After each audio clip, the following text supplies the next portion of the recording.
কাউকে এমন ভাবে কষ্ট দিবেন না যে কষ্টের কথা ভেবে সে খাবারে বসে চোখের পানি ফেলে আপনার জন্য কান্না করে। এটা কিন্তু আল্লাহর কাছে কবুল হয়ে যাবে। খাবারে খেতে বসেও যারা ফুপিয়ে ফুপিয়ে আপনার কষ্টের কথাগুলো ভেবে কান্না করে, চোখের পানি দিয়ে তার খাবারটা ভিজে ফেলে, এদের দোয়া অবশ্যই কবুল হয়ে যায়, এর অভিশাপগুলো অবশ্যই কবুল হয়ে যায়। আপনি অনেক কষ্ট পাবেন।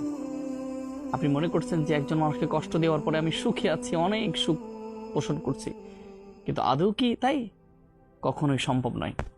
এজন্য আপনি একজন মানুষকে কষ্ট দিচ্ছেন, ঠিক আছে, কষ্ট অতটুকু দেন যতটুকু দিলে আপনি তার সমপরিমাণ কষ্ট নেওয়ার জন্য প্রস্তুত থাকবেন।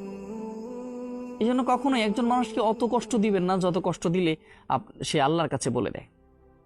আর আল্লাহর কাছে বলে দিলেই কিন্তু একজন অভিশপ্ত ব্যক্তির, একজন কষ্ট পাওয়া ব্যক্তির, একজন ঠকে যাওয়া ব্যক্তির প্রত্যেকটা শ্বাসগুলো আল্লাহর কাছে চলে যায় এবং আল্লাহ বুঝতে চায়, বুঝতে পারে। একজন কষ্ট পাওয়া ব্যক্তি যদি অধীর একটা শ্বাস নেয়, গভীর একটা শ্বাস নেয়, এটা কিন্তু আল্লাহর কাছে শ্বাসগুলো অভিশাপ হয়ে দাঁড়ায় এবং আল্লাহর কাছে বলে দেয়। তাইলে কিন্তু বাসন নাই।